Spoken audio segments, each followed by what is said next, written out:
ES Ouve, a notícia do jeito que você quiser.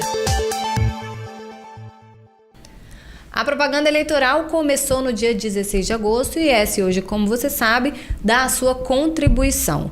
E a gente está fazendo uma série de entrevistas com os candidatos ao governo do estado. Essas entrevistas estão sendo gravadas entre os dias 22 e 26 de agosto e são disponibilizadas em formato podcast e também em formato videocast. O formato videocast a gente vai sortear agora, o candidato vai definir qual vai ser o dia da publicação dele. Vamos olhar. Por que a gente está fazendo isso? Porque como a campanha, dia 1º de setembro, será do candidato Manato. Porque como a campanha eleitoral de 2022 está sendo muito curta, são 45 dias, e as publicações do videocast no canal de YouTube de ES Hoje será ao longo do mês de setembro, a gente entende que quanto mais próxima a eleição, beneficia o candidato, e como não é esse o nosso propósito, a gente achou mais justo fazer desta maneira. Aqui quem está do meu lado é o nosso amigo Luiz Ximenes, que você já conhece das nossas redes sociais, e o nosso candidato hoje é Carlos Manato. Obrigado pela sua participação. Eu que agradeço a oportunidade de estar aqui no ES Hoje. Obrigado, Ximenes, obrigado, Daniele. Dizer para vocês que é sempre uma honra, né, poder debater o nosso estado. Eu acho que o processo eleitoral é maravilhoso, em que você tem 7 candidatos, 7 ideologias diferentes, 7 programas diferentes, e o que a população assimilar como melhor vai ser o vitorioso. A nossa entrevista vai durar 1 hora a partir de agora.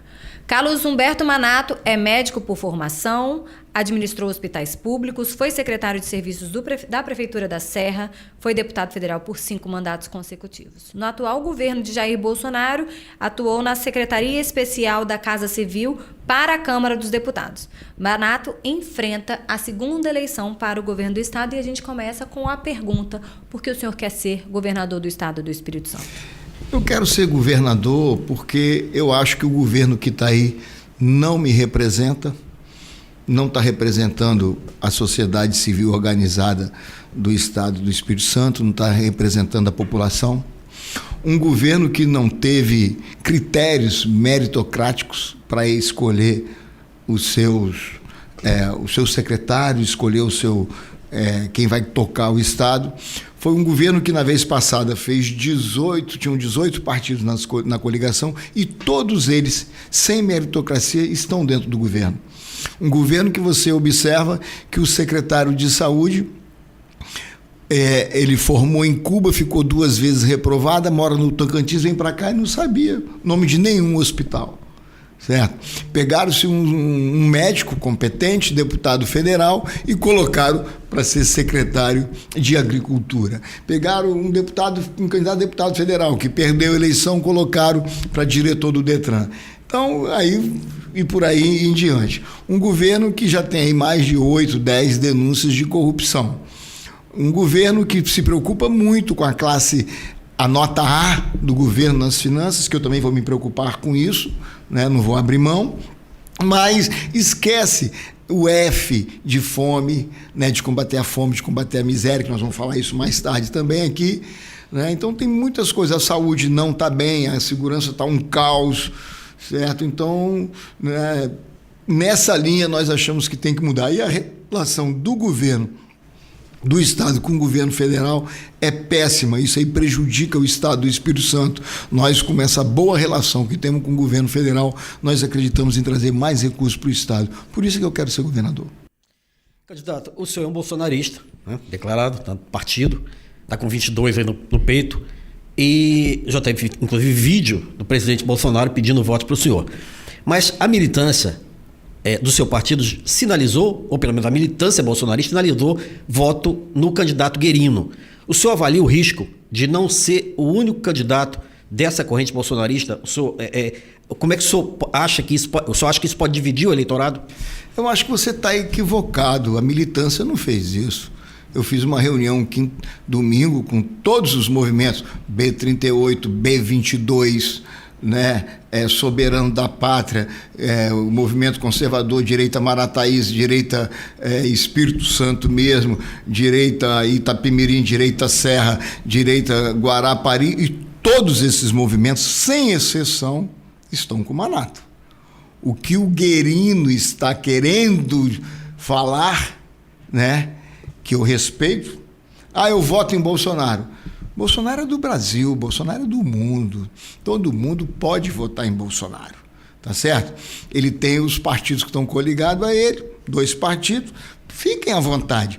Agora, entre ele apoiar Bolsonaro e Bolsonaro botar a mão nele e falar que ele é o candidato Bolsonaro, eu só vi Bolsonaro botar a mão no meu ombro, não vi colocar. E a história, vamos falar para a história?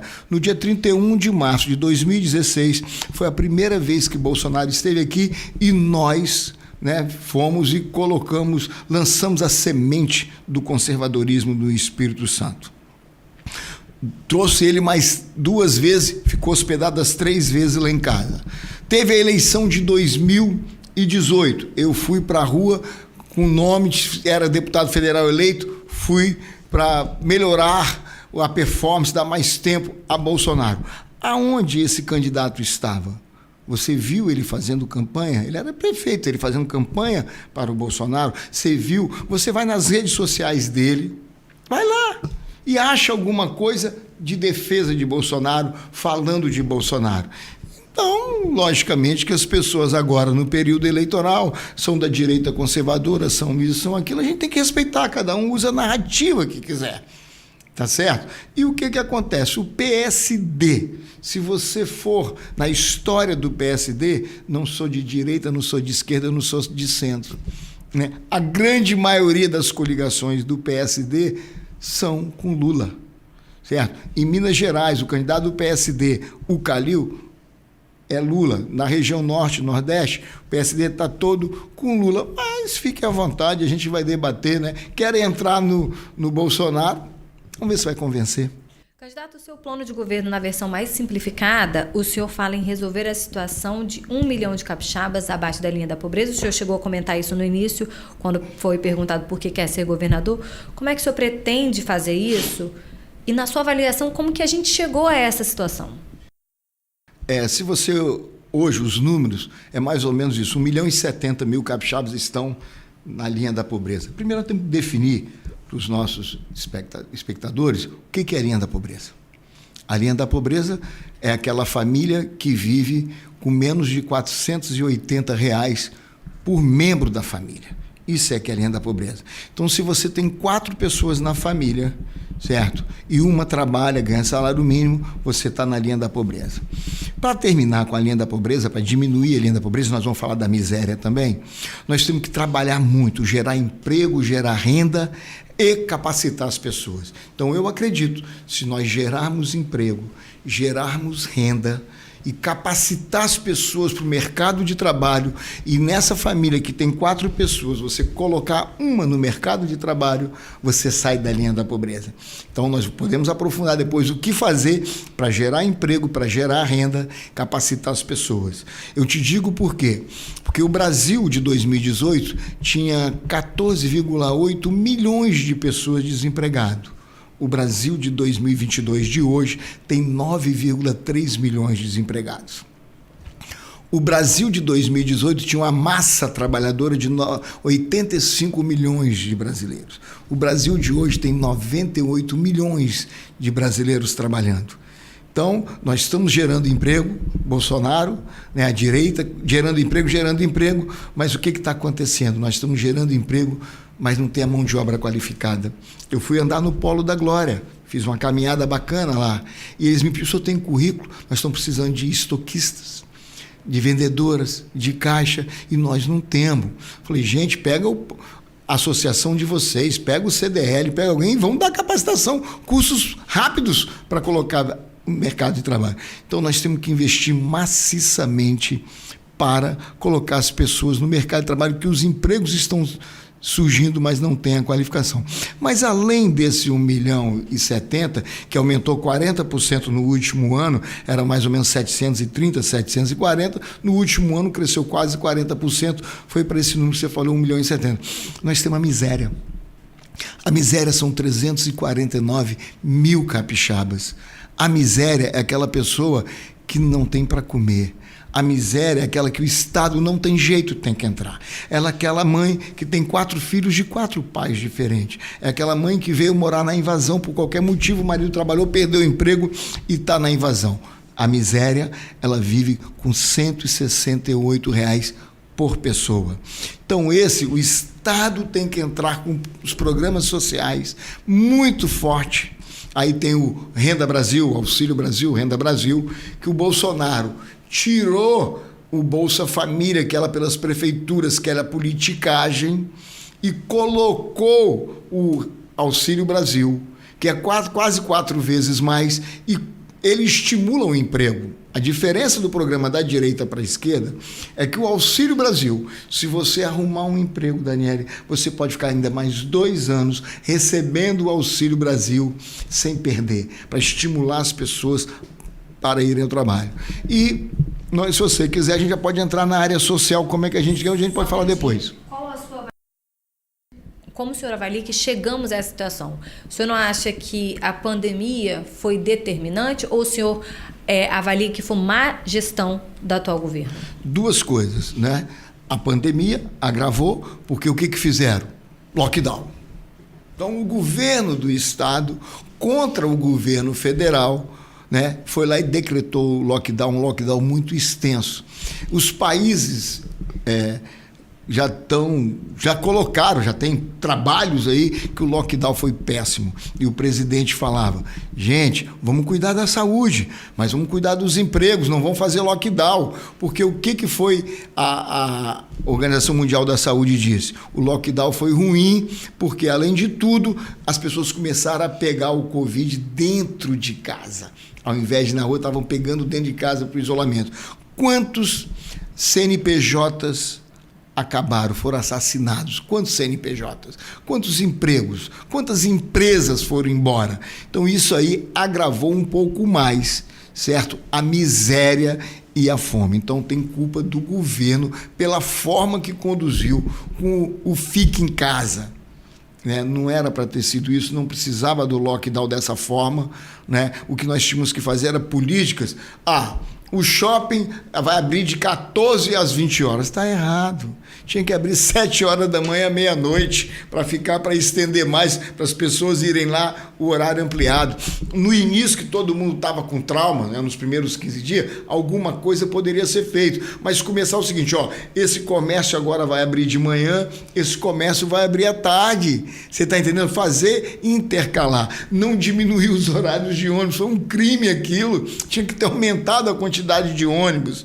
Certo? Então, eu acredito que a má condução da pandemia agravou muito mais. Né? Não agravou mais porque o governo federal deu mais de 60 milhões de Auxílio Brasil. Eu queria só bater mais nessa tecla. O senhor fala do Auxílio Brasil. E a gente falando aqui no nosso universo capixaba, o senhor ressalta que nós temos um nível de pobreza acentuado. Do seu programa de governo, do seu governo, e se o senhor fala em geração de emprego e renda, qualificação? Isso, qualificação, mas é um processo de, no mínimo, médio prazo. A curto prazo, como é que o senhor pretende resolver essa questão dessa pobreza que o senhor identifica? Olha só, a miséria, né, que é onde a gente tem que entrar mais, é na miséria que tem que estar passando fome. A linha da pobreza, ele não come proteína, ele não come, mas está se alimentando lá. A miséria não. A miséria é a fome. Como é que nós vamos fazer? Nós vamos entrar imediatamente, certo? Com os programas sociais. Nós vamos tirar dinheiro, que é onde não precisa gastar, tá certo? Você há de convir comigo, se você perguntar ao cachorro onde faz carteira de motorista, vai falar que é no Detran. Então, você não precisa gastar 21 milhões. Você pode mudar a lei para que o Detran faça outros programas e esses dinheiros certo, para o combate à fome. O Estado não está combatendo a fome. Como é que nós vamos fazer? Nós vamos usar as pessoas que fazem trabalho voluntário hoje, as instituições que fazem trabalhos hoje e potencializar eles. Quem faz? As OCIPs fazem, o Lions faz, o Rotary faz, a maçonaria faz e as igrejas fazem. As igrejas têm algumas vantagens, independente de denominação, Daniela. Sem denominação. A igreja tem área física, tem um projeto social, tem um voluntariado, salva vidas, entra onde o Estado não entra e as famílias estão lá dentro. Então eu estou indo visitar as igrejas, conversando com os conselhos de pastores e o que nós detectamos. Te dar exemplos concretos. Nós fomos lá em Nova Venécia, Projeto Vida. Projeto Vida já qualificou profissionalmente mais de 7.121 pessoas e colocaram no mercado de trabalho. Pintor, pedreiro, carpinteiro, eletricista, padeiro, cozinheira, manicure, dono de salão, fez tudo isso. Eles gastam 6.500 por mês. Nós vamos entrar nesse projeto, tem que ter mais de 3 anos registrado e vamos potencializar ele. Aí, tem uma outra igreja que tem um projeto social de dependentes químicos. Muitas igrejas têm, muitas têm. Elas que seguram hoje o dependente químico, mas sem estrutura. Nós vamos entrar nesse projeto. A sua igreja tem sala de computação? Não, o Estado vai colocar. A sua igreja tem sala de recreação? Não, o Estado vai ser parceiro e vai colocar. A sua igreja tem palestrantes? O Estado vai te dar uma lista de 10 palestrantes, 8, 10, para dar motivação. Então, eu acredito que quando você entrar nesses projetos sociais que já existem, o que você gastaria 100, você vai gastar 30. E vai ser muito mais eficiente. Uma outra igreja distribui cesta básica. Quantas vocês dão? 150. Nós vamos entrar com mais 150, porque nós vamos ter certeza que não vai ter politicagem e vai chegar em quem precisa. E vamos colocar o preso para trabalhar. Esse sistema, né, que o senhor fala dessa distribuição, ela não pode ser direta, né? O Estado não pode tirar o dinheiro do cofre e entregar para a instituição A ou a instituição B. Como é que o senhor pretende fazer isso para não ter nenhum tipo de problema legal? O Estado não pode, entre aspas. Se nós aprovarmos lei que podemos fazer convênio, nós vamos fazer o convênio e vamos fazer. Nós vamos dentro das 4 linhas da Constituição. Aprovar, fazer convênio e passar fiscalizado. Por isso que a gente tem que ter regra. Por isso é que nós estamos falando, tem que ter 3 anos, a data limite que nós estamos falando, 3 anos de serviço prestado, 3 anos de funcionamento, 3 anos que dê resultado, entendeu? É isso que nós queremos fazer. Com isso, nós vamos chegar lá. Certo? Chamar as prefeituras também para ser parceiro nesse projeto. Olha só, o governo está dando o Renda Brasil. Vamos fazer um convênio da prefeitura com o Estado no seu município, o que a gente pode atingir mais? Ao invés de dar a cesta básica, vamos dar logo o dinheiro, que aí ele usa da melhor forma. Então, nós vamos chamar. A Prefeitura de Vitória está fazendo um projeto. Por que o Estado não pode entrar no da Prefeitura e fazer também? É a vaidade que existe, é a não conversa do governo do Estado com a Prefeitura. Comigo não vai ter esse problema. Não sou candidato a prefeito. Eu sou candidato a governador. Então, tem que resolver o problema da fome e da miséria. Não adianta ser classe A e não combater a fome e a miséria. Candidato, o senhor é médico, e aí a gente vai entrar na área da saúde. Nós estamos vivendo a pandemia do novo coronavírus, ela ainda não acabou. Hoje está num controle. Estamos visualizando um novo problema, que é a monkeypox. É o quê? A nova varíola. A monkeypox. Quais as políticas de saúde pública que o senhor propõe?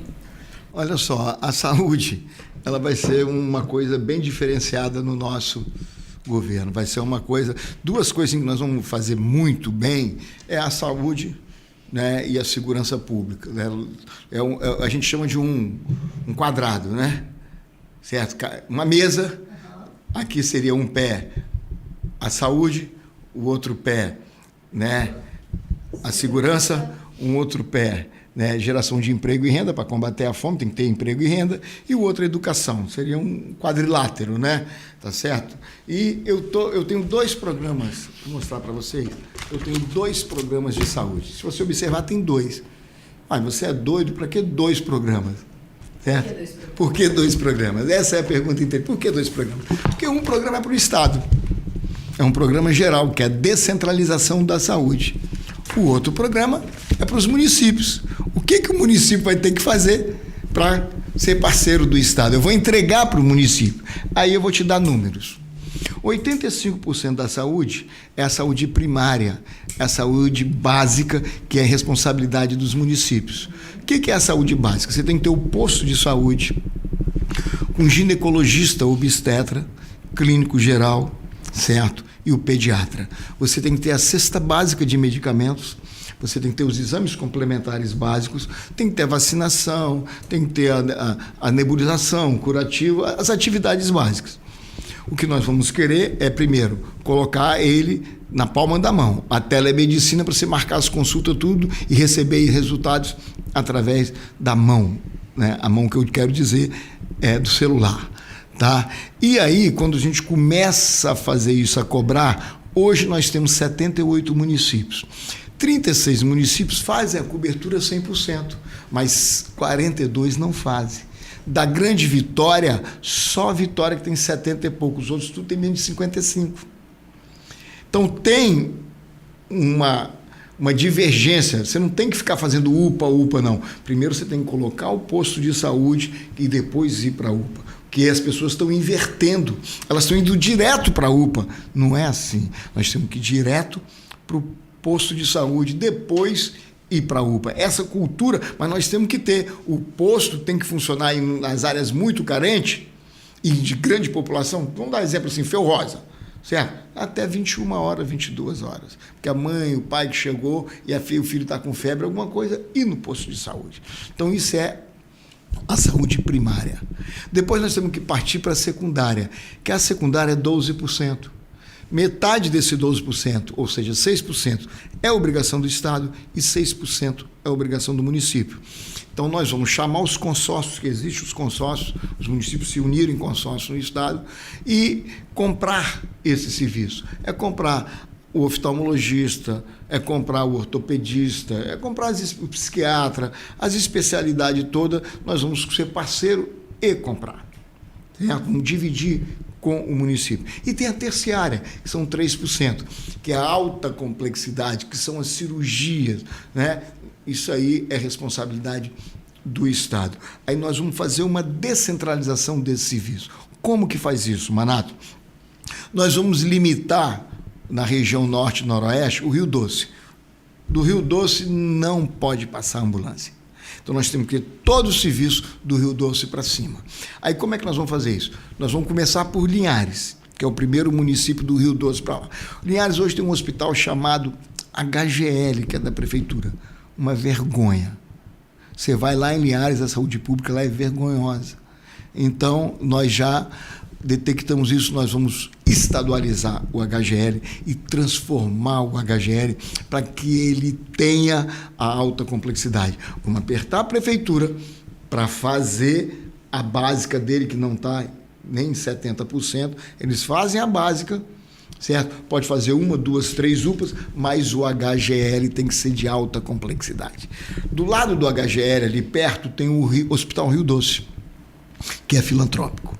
Do lado dele tem um terreno de 3.200 metros, que já está preparado para montar uma radioterapia. Tem anos e ninguém toma essa providência. Um projeto de 9 milhões de reais. Nós vamos colocar a radioterapia. Aí nós vamos para a região noroeste. Tem o Silva Vidos, que é do Estado. Nós vamos transformar ele em alta complexidade e vamos colocar perto uma radioterapia. Nós vamos lá no extremo, lá em São Mateus, pegar o Roberto Silvares, que está totalmente defasado, fazer um novo Roberto Silvares. Nós vamos lá em Barra de São Francisco, na região... Ou seja, as pessoas não precisam sair das suas regiões. Exatamente. Não está proibido a ambulância passar do Rio Doce. O fim da ambulância-terapia. Ambulância-terapia. Vamos lá em Barra de São Francisco e fazer alta complexidade. Nós vamos pegar lá na extrema, lá em Nova Venécia, que atende 80 mil pessoas na região, tem o Hospital São Marcos, e vamos colocar o UTI e fazer média complexidade. Nós vamos colocar um Instituto Médico Legal com serviço de verificação de óbito, ver o melhor local que deve ser próximo de Linhares, naquela região, para segurar tudo lá isso. Com isso, nós queremos que a ambulância fique dali para cima. Nós vamos vir para cá, para a região do extremo sul. Quem é o polo? O polo é Cachoeiro. Nós não queremos que nada desça de Cachoeiro. Mas, para isso, nós temos que também ir lá na Santa Casa de Iguaçuí e botar média e alta complexidade. Temos que ir em São José dos Calçados, que é um hospital do Estado, e da média complexidade. Temos que pegar em Jerônimo Monteiro, um hospital do Estado, fazer a média complexidade e colocar UTI. Nós temos que pegar em venda nova o Padre Máximo, botar média e alta complexidade. Nós temos que pegar o Apóstolo Pedro dentro de Mimoso e colocar a média complexidade. Nós temos que vir a Guarapari e fazer um hospital que não tem um hospital decente hoje em Guarapari. Certo? Nós temos que pegar o hospital em Itapemirim e fazer a média complexidade. Com isso a gente segura a região sul e o Caparaó, desafoga Cachoeiro. E aí eu fui conversar com os médicos de Cachoeiro, fazer um teste. Cheguei para os médicos, radiologistas, tem clínica radiológica, eu quero comprar serviço de vocês. Eu quero comprar sábado, domingo, feriado e todo dia de noite eu quero fechar o serviço de vocês para o Estado. Eu quero ultrassom, mamografia, ressonância magnética e tomografia. Eles perguntaram, quem vai pagar? Quem vai pagar é o contribuinte, que já recolhe os impostos, e esse dinheiro nós vamos usar. Opa, é conosco mesmo. Peguei os 3 hospitais filantrópicos principais, o Hospital Infantil, o Hospital A Santa Casa, né, e tem um materno infantil. Falei, eu quero comprar serviço de vocês. Eu quero todo sábado, domingo e feriado comprar cirurgia dia. Nós vendemos, você vai pagar mais. Eu vou usar o menor convênio que vocês recebem e vou comprar nesse preço. Então eu quero catarata. Catarata é 2 horas. A Santa Casa já disse, desculpa, o evangélico diz que tem potencial para fazer 300, só faz 150 que o Estado não deixa. Então vamos passar para 300. Eu quero comprar vesícula, né, colestectomia, hérnia, cirurgia de hérnia, cirurgia de varizes são 6 horas. E com isso aí a gente já começa a desafogar. Então vou citar um exemplo concreto como acaba. Tem um município chamado Dores do Rio Preto, que fica a 40 minutos de Iguaçuí. Iguaçuí tem ressonância magnética. Dores do Rio Preto tem 100, quase 100 represada. Eu chamei o prefeito Ninho, falei, prefeito, vamos acabar com a sua ressonância? Como? Eu tenho 2 por mês. Como é que eu vou acabar? Eu tenho 100. O senhor consegue uma van no primeiro sábado do meu governo, 6 horas da manhã? Consigo. Eu quero de 16 lugares. Que eu vou pegar, nós vamos pegar 16 pacientes daqui e vamos levar para Iguaçuí. Nós vamos deixar esses 16 lá e o senhor vai voltar. Agora, o senhor deixa de ser pão duro e dá o lanche, tá? Aí, na hora do almoço, eu levo mais 16 e trago esses 16 de volta, depois busco os outros 16. Num sábado, eu fiz 32. No domingo eu vou repetir, vou fazer mais 32. No outro sábado eu vou fazer mais 32, eu fiz 96. Eu zerei a fila do prefeito em 2 finais de semana, em 3 vezes. Mas na segunda-feira à noite, a van vai trazer de Alegre. Na terça vai fazer de Divino São Lourenço. Na quarta vai trazer de Apiacá. Na quinta vai trazer de Bitirama. E aí nós vamos todo dia trazendo 16. E com isso nós vamos zerar as filas. Entendeu? Então isso é um projeto de descentralização da saúde. Só quem tem condições de zerar as 25 mil cirurgias que estão aí chama-se Carlos Manato, porque eu conheço e tenho apoio da classe médica. Só complementar, esse projeto todo, né, pelo que eu entendi, ele passa necessariamente por abordagens diretas a essas clínicas, a esses médicos. Existe a possibilidade também do seu governo propor concursos para contratação de médicos que trabalhem diretamente para o Estado? Olha só, sendo necessário, sim, nós podemos fazer. Mas hoje, para acabar com isso rápido como eu quero, em menos de 1 ano, eu não vou dar dinheiro novo. Olha o que eu estou falando, dinheiro novo. Todas as obras da Anélia que tem aí vão continuar, todas, 100%. Não vão fazer igual a esquerda faz para a obra, que Bolsonaro fez a transposição do São Francisco, estava parada há 12 anos, estradas que estão paradas há 20, 30 anos. Não. As obras que já foram, mesmo eleitoreira, que foram dadas ao de serviço, vão continuar. Mas não vai ter dinheiro novo para a prefeitura, enquanto não zerar a fila da saúde. Mas não tem mais. Ou zero, eles vão dar 2 opções a ele. Então, nesse primeiro momento que nós queremos zerar, nós vamos usar os hospitais próprios primeiro, os hospitais filantrópicos, as OCIPs, as organizações sociais, as PJs, todo mundo que quiser resolver, independente de quem é. Quer ajudar a resolver, quanto custa? Eu acredito que nós vamos ter que mudar o orçamento da União, o orçamento do Estado, priorizar e garantir recursos para zerar essa fila. Nós vamos fazer, vai ser prioridade de governo. Candidato, o seu marketing lançou, né? O seu marketing de campanha é Manato, candidato de todos.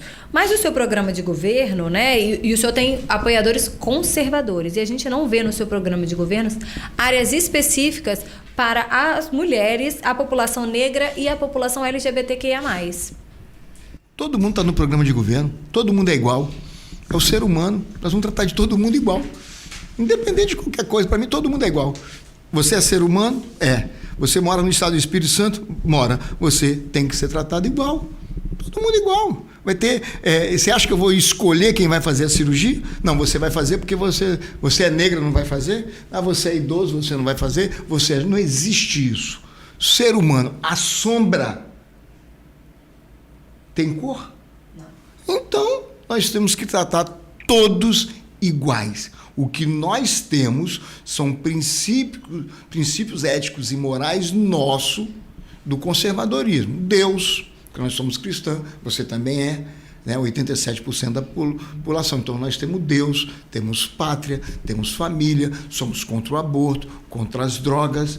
Isso são princípios éticos e morais Manato, que eu vou levar esses princípios éticos. Agora, o cidadão capixaba, todos são iguais, todos vão merecer nosso respeito. Vou receber todos no palácio, vou receber todos igualmente, tratar todos com muito respeito, independente de cor, raça, religião, preferência sexual. É capixaba, vem cá conversar comigo que nós vamos atender todos iguais. Então vamos aproveitar que ele falou para o capixaba, vamos fazer as perguntas que a população mandou para a gente.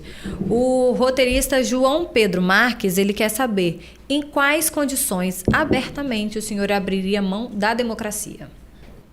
Abrir mão da democracia em nenhuma. Zero. A democracia é a base de tudo. Eu sou democrata, eu defendo a democracia. Não tem, é inegociável a democracia. A Cileia pergunta, ela é auxiliar de serviços gerais, perguntou quais são as suas propostas para a área de educação. A educação nós vamos olhar com muito carinho. É um dos pilares da educação. Nós acreditamos que quando você investe em educação, principalmente das crianças, se você investir ali, você muda a história de um estado, de um país. A gente observa que investiram lá em Sobral, no Ceará, e olha como é que é hoje. Então, primeira coisa, nós vamos apertar a educação fundamental, que não é da nossa responsabilidade, é do governo municipal. Nós vamos para o prefeito, nós não vamos aceitar que de 6 para 7 anos, que é a hora de alfabetizar, que tenha por decreto, vai passando para segundo ano fundamental, para o terceiro, para o quarto, sem saber ler e escrever. Nós não vamos aceitar. Nós queremos que de 6 para 7 anos seja alfabetizada. Nós queremos, dentro do limite da possibilidade, que nós vamos aceitar o apoio do governo federal, a escola seja um modelo cívico-militar. São escolas que têm o contraturno. São todas as escolas do senhor? Não, as que nós vamos implantando porque é gradativo isso. Não dá para você chegar agora, não é assim que se faz. Mas a proposta é que vão dentro, todos que quiserem, os municípios que quiserem, o nosso modelo é esse modelo, certo? Tá, nós vamos colocar aí em todas as escolas nossas, e vamos fazer parceria com as prefeituras, colocar mais 2 profissionais dentro da escola. Psicólogo, que já chegou a hora do psicólogo na escola. Já tem que ter, para cuidar do aluno, para cuidar do professor e para cuidar da família do aluno. E o outro profissional é assistente social, para que, principalmente nas áreas carentes, vá ao encontro do aluno que tiver qualquer problema. Joãozinho chegou lá roxo. Por que você está roxo? Vamos lá na sua casa. Tem pedofilia? Tem feminicídio? Tem maus tratos? Tem droga? Tem comida? O que pode ser feito para salvar o Joãozinho e a sua família? certo? Então nós temos que entrar com essa sensibilidade. Nós vamos pegar, como nós queremos estimular o jovem para o primeiro emprego, que aí é um projeto para estimular para o primeiro emprego. O que nós vamos fazer? Nós vamos criar o menor aprendiz do Estado só para a escola pública. Aquele aluno que chegar no primeiro ano do ensino médio, esse aluno ele vai ter uma bolsa para fazer um estágio nos lugares, principalmente nos órgãos públicos, em convênio com a prefeitura, nos órgãos da prefeitura, e no interior, na área rural, pode ir para as propriedades rurais, vai poder ir, certo? Ele vai ter uma bolsa. Então, os primeiros, segundo e terceiro ano é um estágio preparatório para que essa pessoa se prepare para o primeiro emprego. E quando ele tem um estágio, tem uma bolsa, nós queremos que ele não vá para as drogas e tenha o salário dele e fique do lado de cá. Então é um programa altamente social que nós vamos fazer. Esse é o nosso pensamento. Nós vamos, através da banda da Polícia Militar, da banda Mirim, que tem um projeto social, que estão largados, não tem um abraço, os instrumentos são antigos, tem pouca gente, o projeto Mirim não funciona, nós fomos lá ver, nós vamos resgatar isso, vamos dividir a banda da Polícia Militar em duas, A e B, o projeto Mirim, e nós vamos começar. Cada dia eles vão, né, são 3 ou 4 que vão começar a ir nas escolas, estimular a cantar o hino nacional, a ser brasileiro, a educação moral e cívica.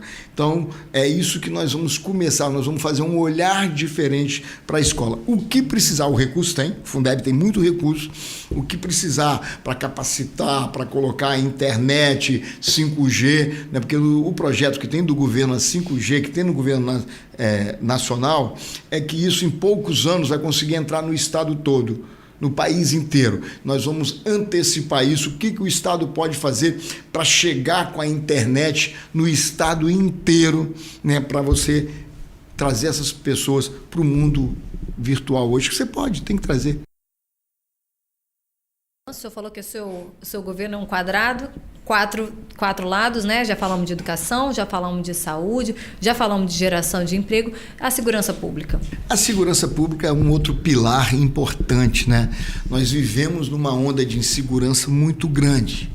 E nós fizemos umas 15 reuniões com o operador da segurança pública para fazer o projeto. Quando nós começamos a conversar, eu falei, gente, eu sou médico, mas eu estou vendo que a segurança pública tem muito problema e eu gostaria que vocês, que são operadores, começou com uns policiais militares, depois veio um bombeiro, depois veio a Polícia Civil, foi aumentando o leque de conversas e pedir as forças policiais. E eles, né, falaram, tudo bem, nós vamos ajudar o senhor, nós estamos vendo que o senhor está com boa vontade, agora nós vamos fazer o projeto, quem vai operar? Falei, lógico, quem vai operar é quem vai fazer. Né? Então o senhor não vai trazer ninguém de fora? Eu falei, não, eu não posso pedir a vocês para fazerem um projeto e trazer gente de fora. Eu falei, mas os últimos governos fizeram isso, trouxeram gente de fora. O primeiro secretário veio do Rio de Janeiro. Então, primeiro compromisso, vocês fazem e nós vamos garantir que vocês sejam os operadores. O comando, né? Foi o primeiro item. Segundo item, a polícia está muito desmotivada, governador. Muito, muito. Falei, está faltando equipamento? Não, nós temos aí carro, viatura, tem quase uma para cada policial. É o nosso salário. O nosso salário são nós estamos entre as 10 maiores economias do Estado e é o 25º. Hoje nós estamos ganhando, né, o praça que entra, menos, com todo respeito à Guarda Municipal, que merece, nós estamos ganhando menos do que ele. Então nós queremos salário. Como eu olhei e era verdade o que eles falaram, eu cheguei e falei o seguinte, tudo bem, eu dou o salário para vocês, nós vamos corrigir isso que está defasado. Vocês fazem o que eu quero? O que o senhor quer? Eu quero o que a população que vai me eleger quer. E que vocês querem, que eles querem. É o policial na rua. Nós precisamos de ter policial na rua. Nós vamos para a rua, mas nós não temos efetivo. O efetivo está defasado. Tem mais de quase 3 mil vagas. E eu estou falando isso há 10 meses, vaga. De tanto me ouvir o governo do Estado, eles me ouvem. Eu não sou novela, mas eles me seguem, eu gosto disso, né? Eles agora abriram um concurso, eleitoreiro, de 1.070, quase 1.100 vagas, né? Que está errado, hein? Mas tá errado, tá. Porque a academia de polícia só pode treinar 500 de vez. Mas eu amei que ele botou 1.000, porque eu não sei aonde ainda nós vamos comprar. Nós vamos comprar a qualificação dos 500. Se alguma universidade, alguma faculdade, o Exército, quem quer que seja, oferecer um projeto de nível, igual a academia de polícia, que compense você botar os nossos, nós vamos comprar e vamos botar para esse policial ir para a rua. E aí começaram as outras coisas a surgir. Nós temos que investir na inteligência da polícia, tanto da polícia civil quanto da polícia militar, na inteligência, na prevenção. As pessoas aí fora, eles acham que quando a Polícia Federal, a Rodoviária Federal, prende um caminhão com 3 toneladas de maconha, porque furou o pneu e achou. Não é isso, é a inteligência que funciona, certo? E nós vamos criar 2 companhias de polícia mais ostensiva, uma nas divisas. Nós vamos pegar nas divisas e fechar todas as nossas divisas como se fosse um pedágio. Para você passar, você vai passar ali, vai ter scanner e cão farejador. Extrai de Israel essa tecnologia hoje, compra e bota para funcionar, tá certo? Aí nós vamos colocar nas divisas para ver se o carro foi roubado, se tem droga e se tem arma. Com isso nós já começamos a diminuir a entrada disso aqui. Então, você não vai atacar lá o problema, você vai atacar na entrada. Quando você diminui aqui, você diminui lá. E vamos criar rural também. Hoje o rural, o agro está desprotegido. É muito roubo de café, de pimenta, de mamão, de gado e etc, etc. E as maldades com as famílias.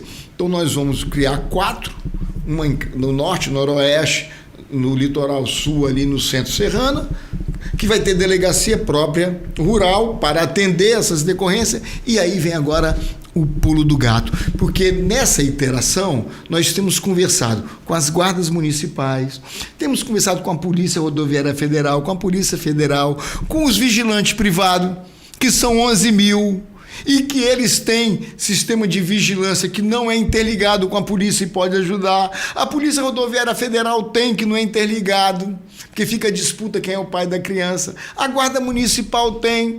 Então, o que nós vamos fazer? Os pequenos municípios que não têm guarda municipal e não precisam de guarda municipal, através do FUSP, que é o Fundo da Segurança Pública, nós vamos estimular, fazer uma parceria com esses municípios pequenos para criar a Guarda Municipal Rural, auxiliando a Polícia Militar que vai estar nesse combate. Você pode pegar essa guarda municipal e colocar elas em pontos que eles conhecem, aonde passa o traficante, aonde passa o roubo de carga. Você pode pegar como auxiliar da polícia, certo? Militar, a guarda municipal rural que vai ajudar esse combate. Aí eu acredito que a parceria entre o Estado, a parceria com o município, nós vamos conseguir resolver. E me perguntaram ontem, efetivo para isso? Aí eu respondi, nós temos hoje o pessoal da reserva. Como não é aquela operação ostensiva, é mais de fiscalização, de olhar, de ver, né, de controle, não é isso a palavra de controle? Nós vamos pegar os policiais que estão na reserva, aqueles que queiram contratá-los de novo e colocar para fazer esse serviço, para não desmobilizar o nosso efetivo até abrir concurso, que é mais demorado. Não corre o risco de se transformar na polícia paralela, não? Não, com certeza não. Isso aí é específico para fazer a polícia rural, né? A parte rural, a parte urbana, nós fazemos o normal que nós já temos. Nós vamos fazer a parte rural em parceria com a Guarda Municipal, né? E esses postos nas divisas, nós vamos jogar tudo o pessoal que veio da reserva. Em alguns lugares que, se precisar, o plano B é a contratação da Guarda Armada no mercado. Candidato, eu queria saber o seguinte, eventualmente, né, se eventualmente o senhor vencer, qual vai ser o seu primeiro ato de governo? E quais as prioridades que o senhor imagina que, ou o senhor tem conhecimento, né, diante do seu levantamento, do seu programa de governo, que imediatamente áreas que precisam com urgência de resolução, né, os maiores desafios em 2023? O primeiro desafio é fazer o que o nosso presidente fez, né? É a meritocracia.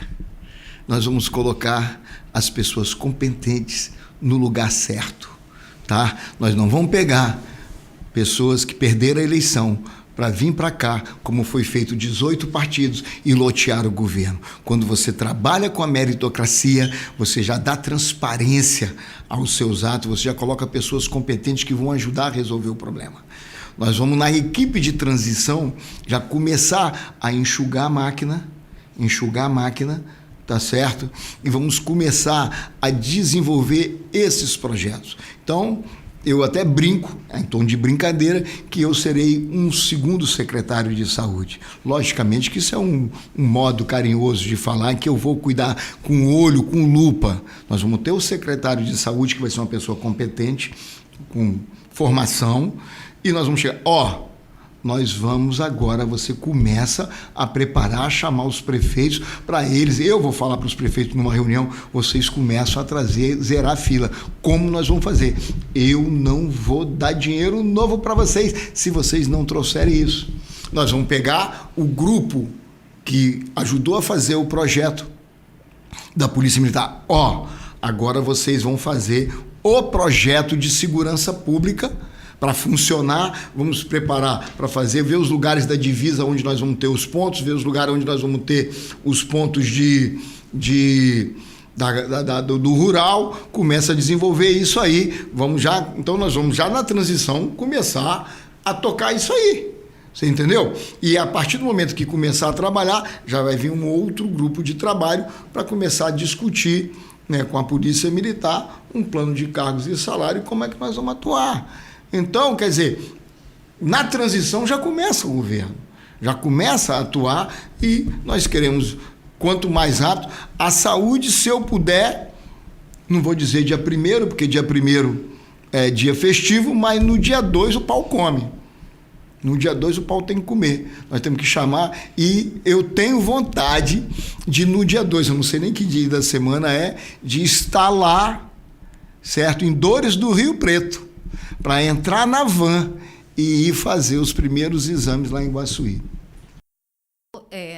Mais no início da nossa entrevista, sobre grande conjunto de partidos numa candidatura e a sua candidatura, e falou de meritocracia agora. E a sua candidatura, ela é PL-PTB, com o Bruno Lourenço, que inclusive é o quadro que forma a sua chapa como vice. E tendo apenas 2 partidos, o senhor avalia que fica muito mais fácil montar uma equipe de secretariado, porque não tem compromisso com outros partidos? Com certeza. Eu não fiz negociata. Não tem negociata zero.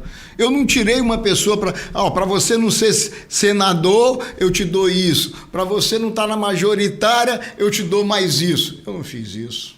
Eu sou do PL, o PL me deu carta branca. Vai ter muita gente da iniciativa privada no seu governo? Eu acredito que quase 100%. Certo? Na Logicamente. Segurança não, né? Na segurança não. Na segurança não. Né? Depende é seu compromisso com né? eles. Não. Tem alguns setores que não tem jeito. Eu vou te dar exemplo. A segurança, eles que vão decidir. E eu falei, não quero 3 nomes. Não quero 3 nomes. Vocês vão trazer os nomes e nós vamos colocar. Por que isso? Porque se traz 3, já tem um problema. Um deputado quer um, outro quer outro, outro quer outro. Já criou problema para mim. Então, segurança, tem órgãos que é meritocracia. Certo? A meritocracia dentro do governo. Dentro do governo, é isso que eu estou falando. Na iniciativa privada, é o que a gente diz. Então, eu preciso trazer alguém que seja da iniciativa privada, eu vou trazer. Lógico que tem cargo que é político, tem, mas também meritocracia dentro da política. Vou te dar um exemplo. O governo Bolsonaro trouxe a deputada estadual Cristina, Tereza Cristina. Ela veio do agro, ela nasceu no agro, ela conhecia o agro, foi uma das melhores ministras de agricultura na história do país. Então, a Casa Civil é um lugar político. É um lugar que você se relaciona com a Assembleia, né? Você tem uma relação com os prefeitos também. Então, aí é um lugar que tem um espaço para um político que tem essas características de negociação. É um local. Mas Secretaria de Esporte não é local, Secretaria de Turismo não é local. Eu vou trazer alguém do esporte, vou trazer alguém do turismo. Então, aí tem que vir da iniciativa privada.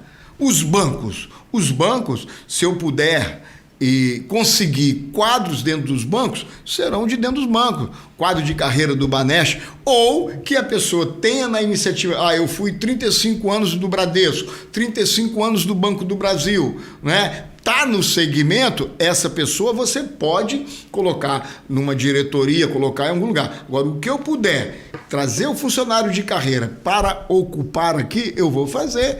Com certeza o nosso secretário de Fazenda, essas coisas, serão pessoas totalmente passadas pela iniciativa privada e experiência nisso. Pode falar. Não, eu queria mudar de assunto. Pode mudar. O senhor falou em esporte e eu queria exatamente no esporte que eu queria falar. O esporte, ele está, digamos assim, pendurado nesses 4 pés da sua mesa aí. O esporte é inclusivo, o esporte educa, o esporte contribui com a saúde do jovem, o esporte tira o jovem da insegurança, né, da insegurança pública, vamos dizer assim. Qual é o seu planejamento? E eu quero incluir também a questão do futebol. Porque, na verdade, o futebol profissional, ele é um fator de integração, de geração de emprego e renda, não só para quem está dentro, mas no periférico. É uma geração de emprego e renda. E também, se fortalecido, ele vai também para outra área. Ele acaba fazendo uma integração do Estado com outras localidades e atrai até pessoas de outros lugares. E aí fortalece também a atividade hoteleira, restaurantes, enfim. Qual o seu projeto para essa atividade? Olha só, o futebol profissional, nós temos muitos anos que está na mão das mesmas pessoas, né, que não tem olhado para o futebol profissional, né? Tem quantos anos que a gente não consegue uma evoluçãozinha na classe D? Muitos anos. Na Série D, né? Chega na Série D, ganhou na primeira fase, na segunda foi para o prego, não é isso? Então eu acho que nós temos que fazer uma reformulação da federação, certo? E o Estado tem que ser parceiro dos clubes, dar condições. Se o Estado não tiver, através do Banesp, porque o Banesp nós queremos, não vão vender. O Banesp nós vamos enxugar e vamos botar o digital, pegar os melhores programas do Brasil de funcionamento de banco e botar no Banesp, para ele dar muito lucro. Para dar lucro, para voltar para quem é o dono, que é o povo capixaba. 93% do povo capixaba. Então esse Banesp nós queremos usar ele para o esporte, para o turismo, para o apoio cultural, chegar para as prefeituras e trazem a folha de pagamento para cá, que nós vamos devolver para vocês alguma coisa nas festas de vocês. Quando for ter a festa, o Banesp vai entrar patrocinando. Mas traz a folha, né? Nós vamos fazer um trabalho desse com os prefeitos. Você quer dinheiro? Então traz para cá a sua folha de pagamento. Então, é dessa forma que a gente está pensando. Então, olha, nós temos aí 8 times, 10 times. O que a gente não conseguir, vamos para a iniciativa privada, vamos pedir parcerias, né? Vamos transformar multas em dinheiro para isso, né? Então, esse é o esporte profissional. Tá? Agora, o que me preocupa é o amador, é a escolinha.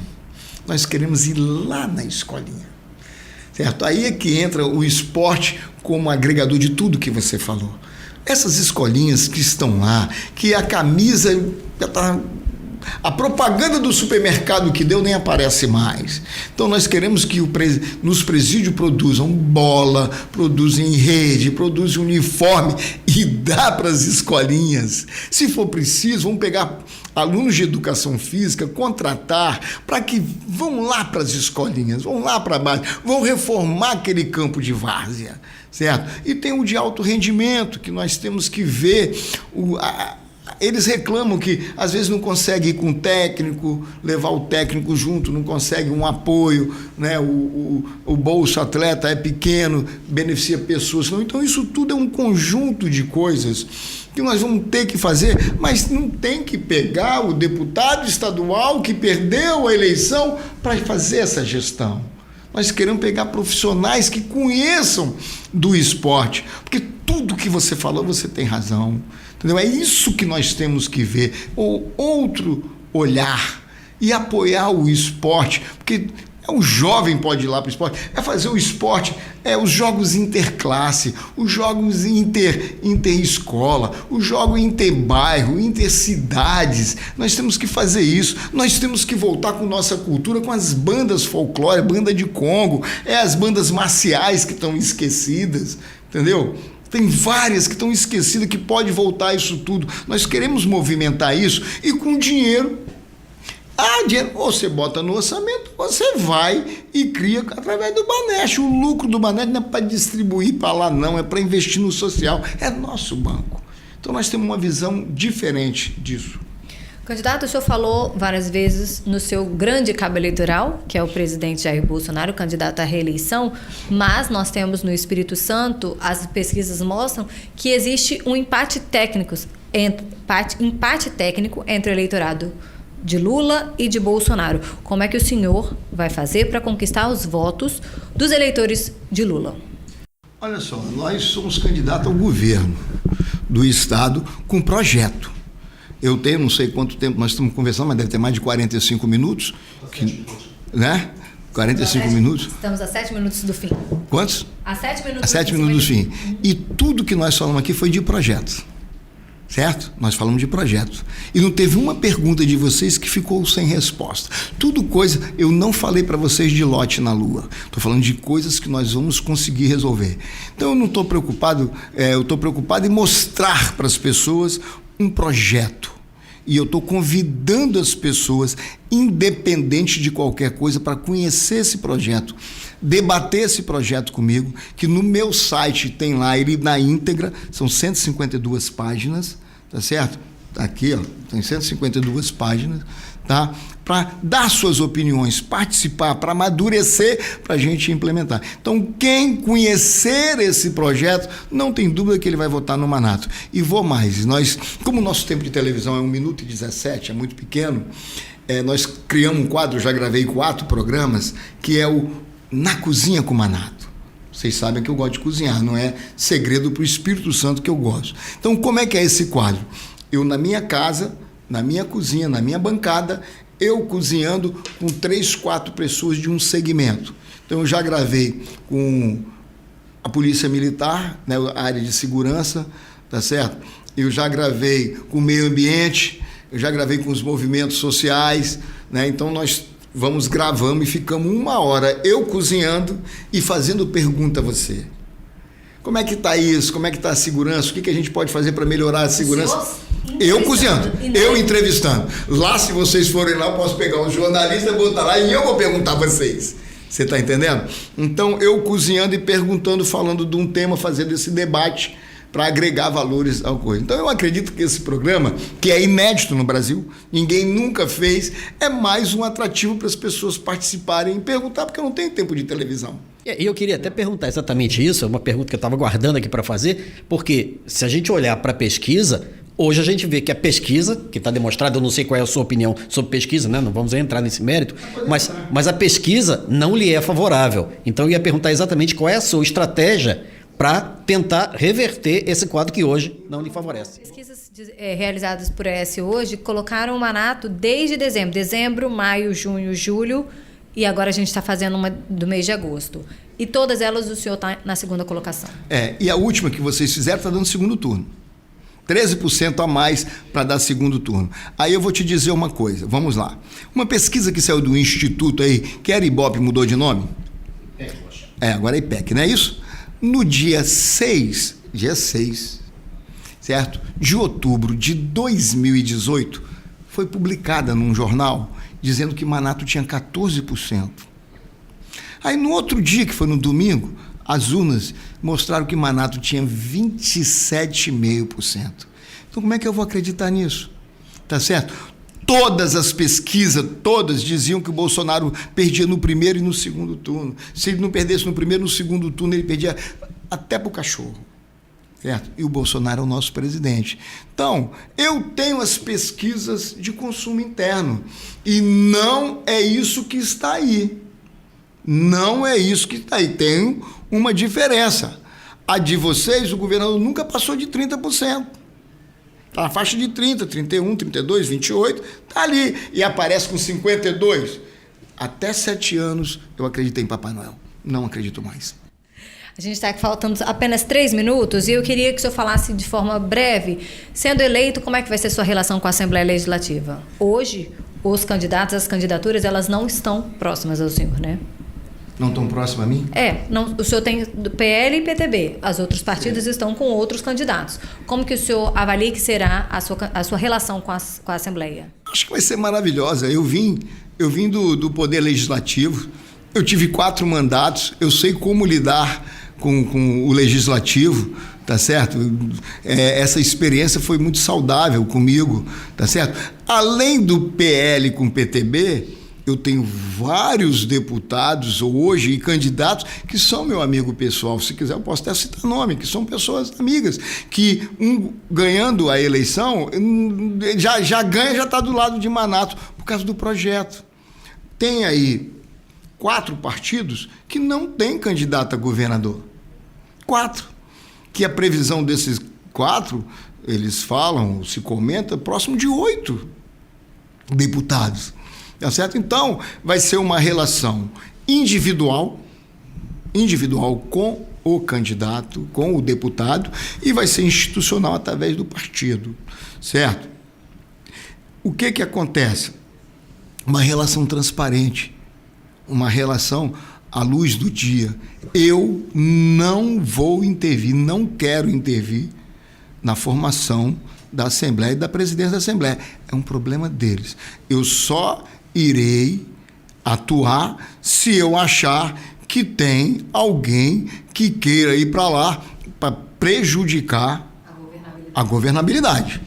Não, estamos discutindo aqui um grupo lá que eles montaram de 15, de 20, e dentro daquele grupo está saindo pessoas idôneas que vão querer fazer um trabalho decente, tudo bem.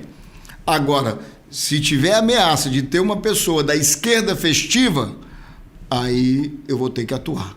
Mas não quero, a chance de fazer isso é próximo de 0. Eu acho que nós somos poderes independentes, você tem que respeitar a Assembleia. A Assembleia tem que decidir o rumo deles. Vamos encerrando, desculpa te interromper, mas porque foi muito rápido, eu não gostei não. Faltam 10 segundos, eu queria que o senhor pedisse voto.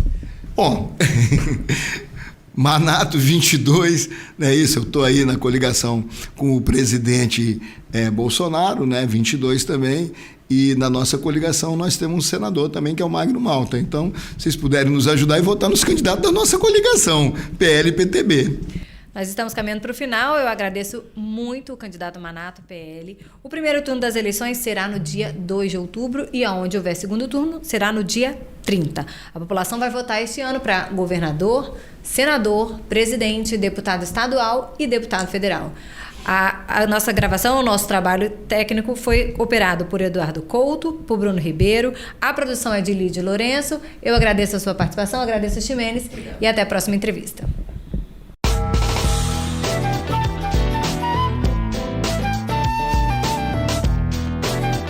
Você encontra o ES Hoje nas redes sociais pelo @ES Hoje, no canal do YouTube e no site eshoje.com.br.